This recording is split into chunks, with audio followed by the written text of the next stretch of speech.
Through बनता है। पहले गैस बनती है, नेचुरल गैस, जिसको आप सीएनजी के नाम से जानते हैं, फिर एलपीजी भी वहीं से निकल आती है, फिर पेट्रोलियम गैस जिसको बोलते हैं, और फिर पेट्रोल बनता है, फिर डीजल बनता है, फिर केरोसिन ऑयल वहीं से आता है, कोल तार जैसी फिर कई सारे प्रोडक्ट्स मिलते हैं लास्ट तक। इन सारी कंपनीज का मालिक कौन है? Rockefeller foundation. ठीक है, ये जब सारा कचरा निकल जाता है तो लास्ट में एक प्रोडक्ट बचता है जिसका नाम है एपीआई, एक्टिव फार्मास्यूटिकल इंग्रेडिएंट। उस एक्टिव फार्मास्यूटिकल इंग्रेडिएंट का इस्तेमाल होता है डीएपी, यूरिया, पेस्टिसाइड और इंसेक्टिसाइड बनाने में। तो चाहे आपकी national fertilizer limited NFL company जो आपको भारत की नजर आती है, चाहे दुनिया की कोई और कंपनी जो भी हाइब्रिड बीज बनाती है और जो भी खेत में पड़ने वाली कोई भी दवा या फिर कोई भी केमिकल बना रही है, उन सारी की सारी कंपनियों का मालिक एक है जिसका नाम है रॉकफेलर फाउंडेशन। यानी तेल शोधन के बाद जो कबाड़ बचा, उस कबाड़ का इस्तेमाल खेत में करने के लिए जब हम केमिकल इस्तेमाल करते हैं तो किसको फायदा होता है? रॉकफेलर फाउंडेशन को। ठीक है, उससे भी कमाल की बात यह है कि जितनी भी दुनिया में ड्रग्स बनती हैं, जिनको आप दवाइयों के नाम से जानते हो, जो सिंथेटिक हैं, चाहे आप मैनकाइंड हो, चाहे सिप्ला की हो, चाहे दूसरी कंपनीज हो, जो बड़ी कंपनी जो लिस्टेड हैं, उन सारी की सारी फार्मा कंपनियां जो टेस्ट करती हैं, जितनी भी लेबोरेटरीज में टेस्ट की टेक्निक है और जितनी भी दवाइयों की कंपनियां हैं, उन सारी फार्मा कंपनियों का मालिक एक ही है, रॉकफेलर फाउंडेशन। यानी आपके बीमार होने में किसका फायदा? रॉकफेलर का। आपके टेस्ट करवाने में किसका फायदा? रॉकफेलर का। टेस्ट करवाने के लिए बाइक पे बिठा के ले जाओगे मम्मी को तो किसका फायदा? रॉकफेलर का। गाड़ी में बच्चे को भेजोगे तो किसका फायदा? रॉकफेलर का। बीमार हो जाओगे, पेस्टिसाइड खाओगे तो रॉकफेलर का। किसान का नुकसान मैंने बता दिया पहले किससे ज्यादा होता है, तो किसान के नुकसान का फायदा रॉकफेलर को। फिर किसान ने जो बोया उसका नुकसान आपको हुआ, आपके नुकसान के हुआ, शरीर बीमार हुआ, तो उस बीमारी का फायदा किसको? अब एक कमाल की बात निकल के आती है। 1971 में जब यहां कांग्रेस की सरकारों का बोलबाला है और देश में आपको यह कह करके गलत इंफॉर्मेशन दी गई कि देश भूखा मर रहा है और हमें इस देश में नए बीज और उन्नत बीज इस्तेमाल करने पड़ेंगे खेती करने के लिए, और हमको थोड़ा सा फर्टिलाइजर्स डालना पड़ेगा खेत में, और उस सारी बीमारी और उस कचरे, उस गंदगी का नाम दिया गया ग्रीन रेवोल्यूशन। सर्च करोगे गूगल पर, भारत और दुनिया में हर देश को ग्रीन रेवोल्यूशन रिकमेंड करने वाली फाउंडेशन का नाम था रॉकफेलर फाउंडेशन। हरित क्रांति का रिकमेंडेशन किससे मिला? Rockefeller foundation. ये पंखा चल रहा है, इसकी टेक्निक रॉकफेलर फाउंडेशन की है। ये मोबाइल बन रहा है, इसकी टेक्निक रॉकफेलर फाउंडेशन की है। ये स्पीकर चल रहा है, इसकी टेक्निक रॉकफेलर फाउंडेशन की है। ये माइक चल रहा है, रॉकफेलर फाउंडेशन की है। आपके हाथ से कपड़ा बनाने की टेक्निक खत्म करके कंपनी से कपड़ा बनाने की तकनीक रॉकफेलर फाउंडेशन की है। आपके कच्ची घानी का तेल की टेक्निक खत्म करके जो उसका तेल निकालने की, आपका भी तेल निकालने की टेक्निक रॉकफेलर फाउंडेशन की है। तो आपका बच्चा सुबह उठा, उठते ही कहां जाता है? टॉयलेट में जाता है ना। उस टॉयलेट में इस्तेमाल होने वाला हर केमिकल रॉकफेलर फाउंडेशन का। साबुन, Surf, shampoo, face wash, chemical जो आपकी टॉयलेट साफ करता है, वो उस टॉयलेट की वजह से, जो हाइजीन की वजह से जो आपको सारा यूरिनल इन्फेक्शन होता है, उसकी दवाइयां रॉकफेलर फाउंडेशन। यहां तक कि आपके पैड्स की कंपनियों का मालिकाना हक भी उसी के पास है।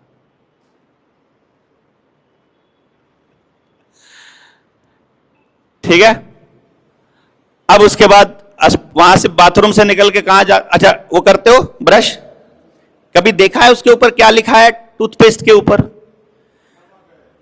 एक बार एक काम करना, सारे पढ़े लिखे लोग हैं जितने भी, और जो अनपढ़ हैं वो अपने बच्चों को बोल देना। बहुत दिनों से कह रहे हैं पढ़ लो पढ़ लो पढ़ लो, तो क्या पढ़ना है पहले अब बता रहा हूं क्या पढ़ना है।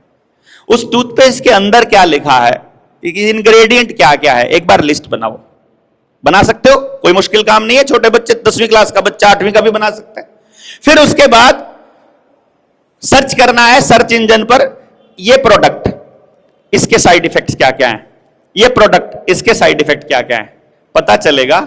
उसमें सबसे खतरनाक सब्जेक्ट है सोडियम लोरेल सल्फेट। और जब सर्च करोगे गूगल जितने भी और दूसरे सर्च इंजन है, वहां बताएगा अगर माइक्रोग्राम में भी इसको शरीर में लिया जाए तो कैंसर के चांसेस होते हैं, और ये आपको बताकर दे रहे हैं। आप ब्रेड खाते हो, एक बार उसमें कौन से आर्टिकल इस्तेमाल तो करो, सरेआम बता रहे हैं इससे कैंसर होता है।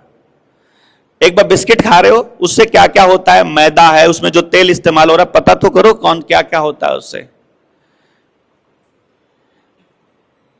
तो इसका मतलब क्या हुआ, ब्रश करो या मुंह धो या सिर पे रगड़ो या पिछवाड़ा साफ करो, सब रॉकफेलर के लिए कर रहे हो। ठीक है, अब वहां से बाहर निकले, बाहर निकल के खा क्या रहे हो, शहर का आदमी तो सारा कचरा ही खा रहा है सुबह उठते ही, या तो ब्रेड खा रहा है या जैम खा रहा है। जैम में क्या होता है, इंग्रेडिएंट्स में क्या होता है, प्रिजर्वेटिव्स होते हैं, प्रिजर्वेटिव से कैंसर होता है। जो भी चीज पैकेट में बंद हो गई समझो कैंसर दे रही है, बात खत्म। जो भी पैकेट में बंद हो गई, असल चीज सुबह से लेकर रात तक खराब हो जानी है। असली फूल होगा ना, सुबह खिलेगा, आप तोड़ दोगे शाम तक मुरझा जाएगा। नकली फूल तो महीने 2 महीने साल 2 साल चलता रहेगा, उसमें क्या है। अपना गेहूं लो बिना केमिकल का, उसको पिसवाओ, 15 दिन से ज्यादा नहीं निकाल सकते उसको। 15 दिन में उसमें कोई ना कोई जीव होना शुरू हो जाता है। लेकिन पैकेट वाला जो आटा है उसमें 6 महीने की तो एक्सपायरी डेट लिखी होती है, और 6 महीने पहले लिख देते हैं, यानी 1-1 साल कैसे चल जाता है। उसके अंदर बकायदा परमिसिबल प्रिजर्वेटिव्स होते हैं। सरकार कहती है कि 0.4% तक कर लो, 40% तक मिक्स करते हैं। 100% गारंटी है कैंसर होना तय है। एक बार चेक तो करो कि ब्रेड के ऊपर जो आइटम लिखी हुई है उन आइटमों से जो जो साइड इफेक्ट आपके घर में किस किस को हैं, आपको सारे सिम्टम्स मिलेंगे, सारे सिम्टम्स। परंतु हमको पता नहीं है, क्योंकि उन कंपनियों का जो मालिक है वो जो आपको दे रहा है और उससे जो साइड इफेक्ट हो रहे हैं उनका फायदा भी उसी को हो रहा है। तो जी शिक्षा, स्वास्थ्य, न्याय का तो कुछ बचा ही नहीं रहा भैया, यहां पे राजनीति का भी कुछ बच नहीं रहा। खेती आपको बता ही दिया है ना। और धर्म में भी क्या, अब तो धंधा हो गया धर्म भी। अब तो टूरिज्म प्लेस बना रहे हैं, टूरिस्ट प्लेस बना रहे हैं आस्था के केंद्रों को। जो ऊर्जा के केंद्र हुआ करते थे उनको अब धंधे का केंद्र बना रहे हैं, है ना। वो आपने देख ही लिए सारे के सारे खेल। अब मैं आपको ये जो बात बताई है मैंने क्यों बताई, इसको समझना बड़ा जरूरी है। रॉकफेलर जो इस दुनिया का सबसे बड़े दानदाताओं में है, पूरी दुनिया के दानदाताओं में है, उस रॉकफेलर का एक बेस्ट फ्रेंड है। रॉकफेलर की जो फैमिली है वो समुद्री लुटेरे हुआ करते थे, और इन समुद्री लुटेरों ने उन दिनों में, जिसको हम गुलामी का दौर कहते हैं, राजाओं के साथ और सरकारों के साथ मिलकर के एक संधि की कि भैया तुम गद्दी पर कोई भी बैठो, बस कर लेने का और बिजनेस कर, मतलब टैक्सेस लेने का और बिजनेस करने का और बैंकिंग व्यवस्था का जो हक है, डिसीजन लेने का जो हक है वो हमको दे दो। बस तुमको कुछ नहीं करना, वहां तुमने इंटरफियर नहीं करना। भले ही ठाकरे बैठे, भले शिंदे बैठे, भले फडणवीस, हमें कोई फर्क नहीं पड़ता।